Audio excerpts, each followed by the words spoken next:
Hello everyone, this is Archie Verma and in this video we are going to talk about the dihybrid cross. So without any delay let's start. हम पहले ही monohybrid cross के बारे में बात कर चुके हैं जिसके अंदर हमने देखा था कि जो पेरेंट्स थे वो कैपिटल टी वाले थे और देन स्मॉल टी था। और जब उसका हम क्रॉस कराते थे तो हमें देखने को मिलता था कि जितने भी सारे F1 के इंडिविजुअल्स निकल के आ रहे हैं, जितने भी सारे F1 की प्रोजेनिस निकल के आ रही हैं, वो सारी की सारी capital T small T capital T small T capital T small T and then capital T small T को ही फॉलो कर रहे थे।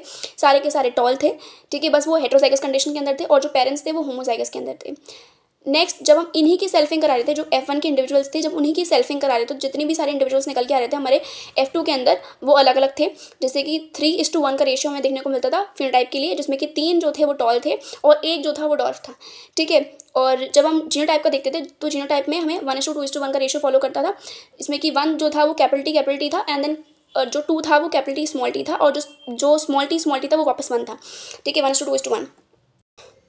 अब बात करते हैं डायब्रिड क्रॉस के बारे में। तो डायब्रिड क्रॉस का मतलब क्या होता है? डायब्रिड क्रॉस का मतलब ये होता है कि दो कैरेक्टर्स जिनके बारे में हम स्टडी करने वाले हैं उनका इनहेरिटेंस पैटर्न शो करने वाले हैं, वो law of segregation, law of dominance, law of independent assortment, इन सबको फॉलो करते हुए किस तरीके से फिनोटाइपिक रेशियो शो करने वाले हैं, किस तरीके से जीनोटाइपिक रेशियो शो करने वाले हैं, इन सब के बारे में स्टडी करने वाले हैं हम, ठीक है। बेसिकली हम कहने का मतलब ये है कि हम दो कैरेक्टर्स को स्टडी कर रहे हैं, ठीक है। तो मेंडल ने जिन दो कैरेक्टर्स को बेस लेके स्टडी किया था वो था सीड का शेप एंड देन सीड का कलर।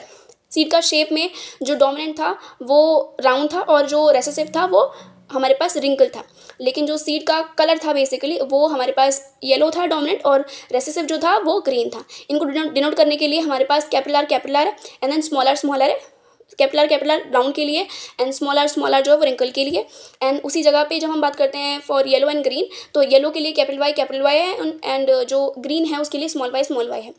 मैंने अब मान लिया है, जैसे हमने वहाँ पे माना था कि हमें क्या करना है, बेसिकली हमें वहाँ पे क्रॉसेस करने हैं, ठीक है। तो हमने यहाँ पे भी मान लिया है कि हमें क्रॉसेस करने हैं। अब दो पेरेंट्स होंगे, अब दो पेरेंट्स कौन से लिए जाएँ? तो एक मान लिया है कि कंप्लीटली डोमिनेंट है, यानी कि दोनों कैरेक्टर्स जो रख रहा है उसके पास वो डोमिनेंट ही होंगे, और जो दूसरा वाला है उसके पास दोनों के दोनों रेसेसिव ही होंगे, ठीक है। तो जो पहले वाला है जिसके पास दोनों के दोनों कैरेक्टर्स जो है वो डोमिनेंट है, उसका जो जीनोटाइप होगा वो कैपिटल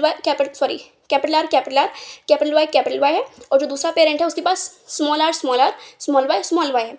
उसका जो फिनोटाइप दिख रहा होगा वो कैसे दिखता होगा? वो दिखता होगा राउंड एंड येलो। उसके बाद जो सीड्स होंगे बेसिकली वो राउंड सीड्स होंगे और येलो कलर के होंगे। और जो दूसरी तरफ जो दूसरा पेरेंट है उसके पास जो सीड्स होंगे वो रिंकल होंगे और ग्रीन सीड्स होंगे, ठीक है। जब हम इनका क्रॉस करा, तो जैसे मैंने पहले फॉर्मूला बताया था नंबर ऑफ गैमीट्स निकालने का, बेसिकली कितने टाइप ऑफ गैमीट्स बन सकते हैं हमारे पास, तो उसमें क्या उसका फॉर्मूला था 2n, जिसमें कि n का मतलब था नंबर ऑफ हेट्रोजाइगोट्स, ठीक है। तो यहाँ पे जो एक पेरेंट है जो कि राउंड और येलो सीड्स वाला है और जो दूसरा वाला है जो रिंकल और ग्रीन सीड्स वाला है, उसमें जो उसका जीनोटाइप है बेसिकली उसमें कोई भी हेट्रोजाइगोट्स नहीं है। तो अगर हम यहाँ पे इस फॉर्मूले के अंदर ये वैल्यूज पुट करने की कोशिश करते हैं 2n के अंदर, तो यहाँ पे n की वैल्यू यहाँ पे 0 होगी बिकॉज नंबर ऑफ हेट्रोजाइगोट्स दोनों के अंदर कोई भी नहीं है, ठीक है। तो हमारे पास जो भी नंबर ऑफ गैमीट्स निकल के आएंगे, टाइप ऑफ गैमीट्स बेसिकली निकल के आएंगे, वो यहाँ पे भी 1 निकल के आएगा और यहाँ पे भी 1 निकल के आएगा।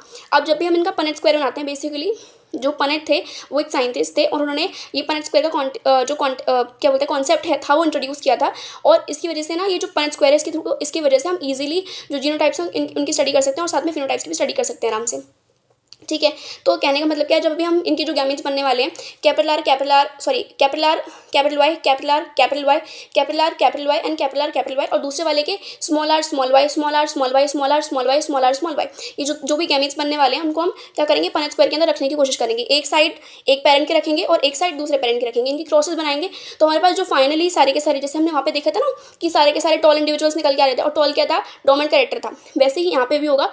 हमारे पास जो इंडिविजुअल्स निकल के आएंगे वो होंगे capital R capital Y small Y, यही सबके पास जीनोटाइप होगा। सारे के सारे इंडिविजुअल्स निकल के आएंगे उनके पास सबके पास यही जीनोटाइप होगा, capital R capital Y small Y, that's it, ठीक है। लेकिन अब इनका जो फिनोटाइप होगा वो कैसे दिख रहा होगा, बिकॉज यहाँ पे कैपिटल आर एक है बिकॉज वो डोमिनेंट है, तो वहाँ पे जो भी इंडिविजुअल्स का जो शेप होगा सीड का वो राउंड होगा और जो कलर होगा इंडिविजुअल्स के सीड का वो येलो होगा because of presence of capital Y, ठीक है।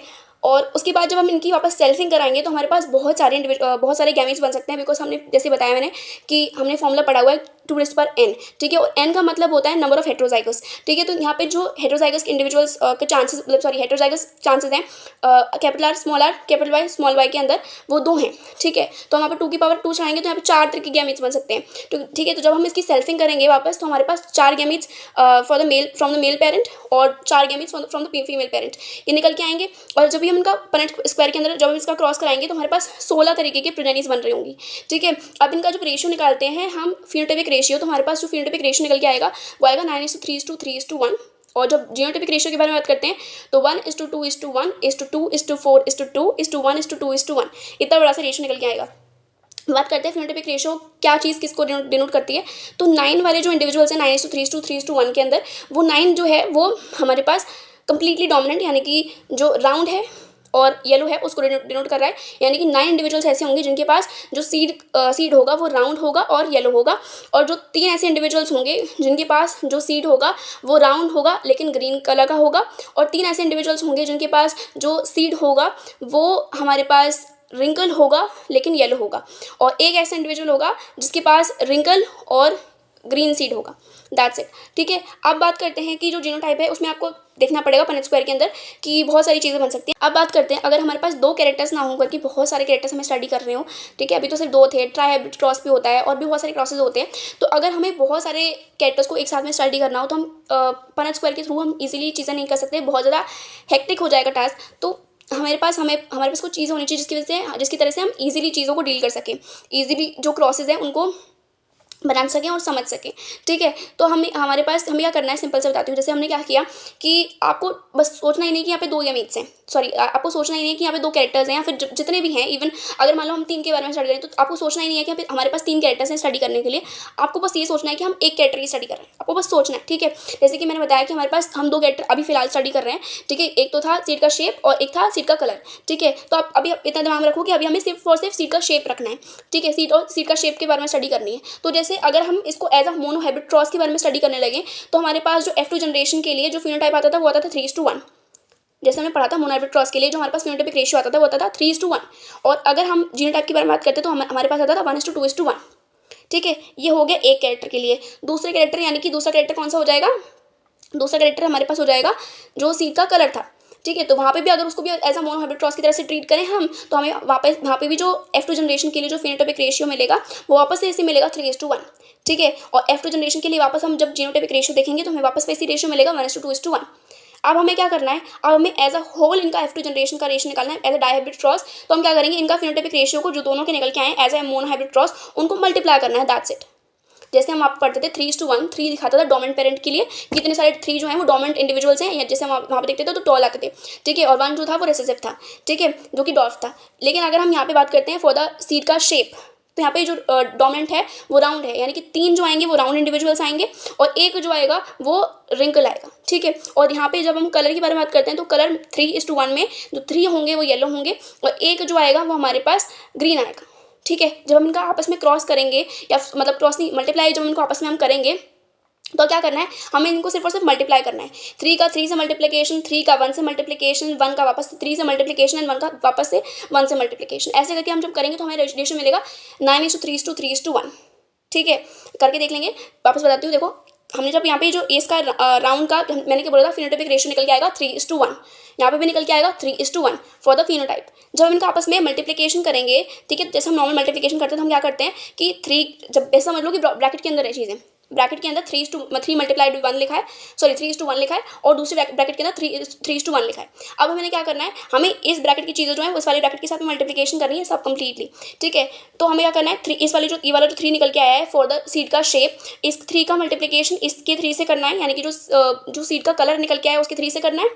तो क्या बन जाएगा, इस 3 से मल्टीप्लिकेशन यानी कि राउंड, और यहाँ इस वाली साइड से आएगा येलो, यानी कि 3 × 3 यानी कि 9 इंडिविजुअल्स ऐसे बनेंगे जिनके पास राउंड और येलो सीड का कलर होगा, ठीक है। ऐसे ही करके हम सब करेंगे तो हमें क्या मिलेगा, 9:3:3:1 का रेशियो मिलने वाला है, और जिसमें कि 9 इंडिविजुअल्स जो होने वाले हैं हमारे पास वो राउंड और येलो कैरेक्टर शो कर रहे होंगे, और दूसरी तरफ जब जो 3 करेंगे वापस वो हमारे पास आएंगे कि वो राउंड होंगे और ग्रीन कलर शो कर रहे होंगे, और 3 वापस दूसरा वाला जो दे रखा है वो आएगा कि यहाँ पे जो इंडिविजुअल्स हैं उनके पास जो सीड का शेप है वो रिंकल है और जो कलर है वो येलो है, और लास्ट में जो 1 आएगा उसमें कि जो सीड का शेप है वो भी रिंकल है और जो कलर है वो भी ग्रीन है, यानी कि कम्प्लीटली रेसेसिव वाले आने वाले हैं, ठीक है। ऐसे ही करते करते हम जीनोटाइप के बारे में भी स्टडी करने वाले हैं। तो जीनोटाइप में भी हम यही करेंगे, 1:2:1 का जो रेशियो निकल के आया था वो यहाँ पे वाले 1:2:1 से कंप्लीटली मल्टीप्लाई कर लेंगे। आपको वही ध्यान रखना है, जैसे कि हमने बोला था ना capital T small T and then small T, तो वैसे हमें इन दोनों का मल्टीप्लाई करना है। यानी कि जो वन वाला रिप्रेजेंट कर रहा है वो कैपिटल आर को रिप्रेजेंट कर रहा है, और जो 2 है वहाँ पे कैपिटल आर स्मॉल आर यानी कि हेटेरोजाइगस कंडीशन को रिप्रेजेंट कर रहा है, और जो वापस 1 है वो स्मॉल आर को रिप्रेजेंट कर रहा है। और इस वाली साइड में भी यहाँ पे जो 1:2:1 था वो वहाँ पे कैपिटल वाई एंड देन जो 2 है वो कैपिटल वाई स्मॉल वाई, और जो एक वापस है वो स्मॉल वाई को रिप्रेजेंट कर रहा है। इनका जब हम आपस में क्रॉस करेंगे तो हमारे पास completely as a whole ratio निकल के आएगा 1:2:1 2:4:2 1:2:1, ठीक है। So this was all about this video, thank you.